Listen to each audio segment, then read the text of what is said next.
Hey everyone, Justin and Jesse Klein here with the Klein Real Estate team. Today we wanted to talk about rental basics. We're going to do a two-part series, one on the basics and then one on an in-depth analysis of rental numbers and what you need to know. So we're going to cover cash flow, principal pay down, and leverage. So to start off with cash flow is the amount of money that is generated from a rental property after all the expenses have been paid. So to calculate cash flow, the first thing you're going to need to do is determine the rental income for a property. Now, if a property is already receiving rental income, that's great. But in some cases, you have to go out into the market, look on Marketplace or Craigslist to figure out what the going market rate is for that. And you're going to want to be realistic there. And oftentimes, if a property has a tenant, they signed a lease years ago and they can be 20 or 30% below market rents. You got to be aware of that too.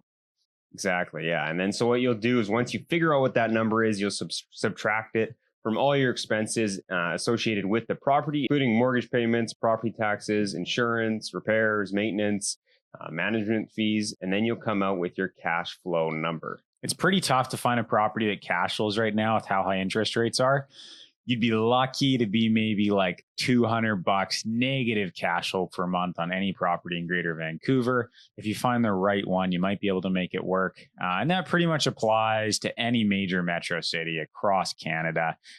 Calgary, even Calgary is pretty tough to find cash flow, and especially Greater Toronto area. Most people are often, when they say they're looking for a cash flow property, it's anything that has a rental income that's higher than all of their expenses. So to go through a quick example to explain cash flow, imagine you purchase this $650,000 property in Yaletown and you put the minimum down payment of 20% down, which is the minimum for an investment property. Then you finance the remaining $520,000. So over a 30-year mortgage at 5% interest rates, you're paying about actually just under $2,800 a month. And that's principal and interest. Now let's assume that you can get $2,900 a month in rent, so just under $35,000 a year.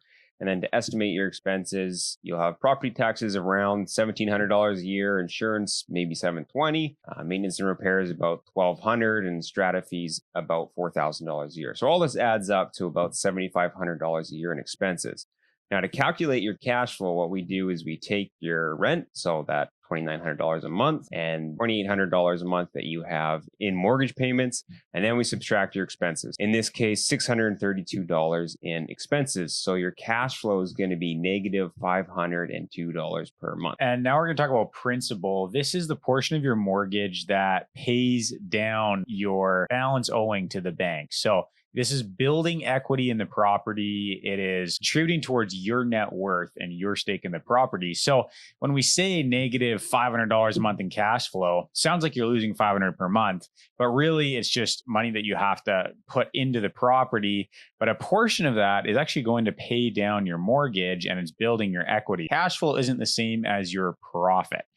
Now, so we're going to define profit as all your total revenue minus all your expenses minus your interest, but plus your principal payment of that mortgage. So your cash flow is negative $502 per month, but you're actually profiting $111 per month.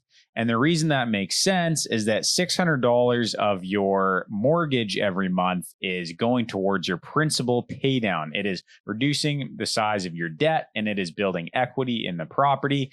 And $502 of that you have to pay out of pocket towards your principal, and your renter is paying $111. So out of their $2,900 of rent, about $2,800 goes towards strata fee and interest and all these other expenses, and $111 goes towards paying down your mortgage. Now, hopefully at some point in the future, if they ever get inflation under control, that number will change. The interest rate will change, and hopefully that shifts so that more of your mortgage is going towards principal, and maybe you're profiting $500 per month or even $1,000 like you would have been a few years ago, given how low interest rates are.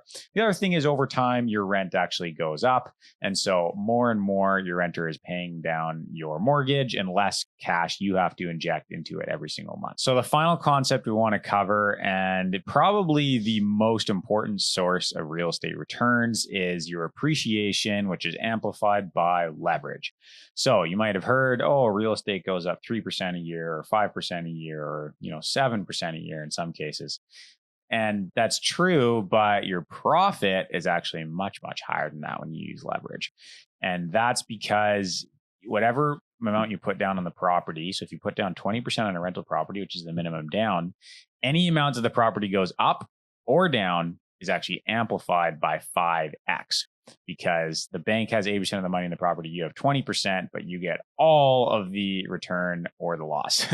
So if your property goes from 500 to 600, it went up 20%, but you actually only have $100,000 in the property. So that means you made $100,000 on a $100,000 initial investment. So you actually made 100%. So to try and break this down in a simple example, let's say you have $500,000 cash sitting in your bank account right now. You can go out and buy a property for $500,000 outright, or you could use 20%, so $100,000, and then finance the rest of it.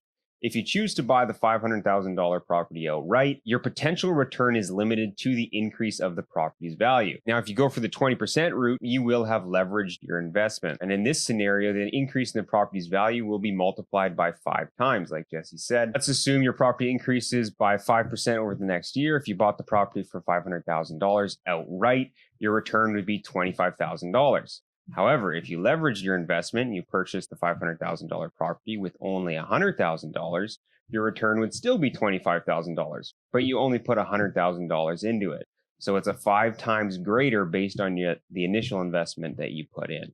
So in theory, instead of purchasing one home for $500,000, you could go out and purchase 5 homes with your $500,000 because you're putting 20% into each of them. But if you had purchased those 5 different homes with $100,000 each, then you would have $125,000 return if the market went up by 5% instead of $25,000 return if the market went up by 5% and you only held one property.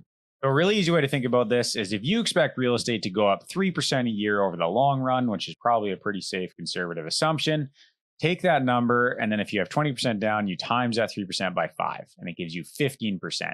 And that's the return on your equity. You don't do the appreciation return on the purchase price. You do it on your equity, how much you put into the real estate deal. And so take that amount, times it by 5. And the same thing works on the way down. If you put $100K down payment and the market goes down by 20%, you're now at zero. You're zeroed out.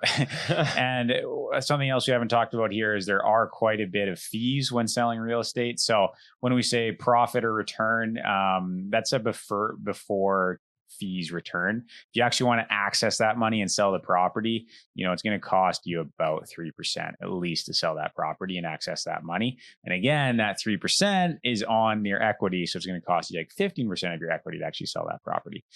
So that's something to consider as well. This line of thinking is for a long-term property holders who expect you to hold a property for like at least 5, but more like 10 to 20 years. And that's when you want to think in this way.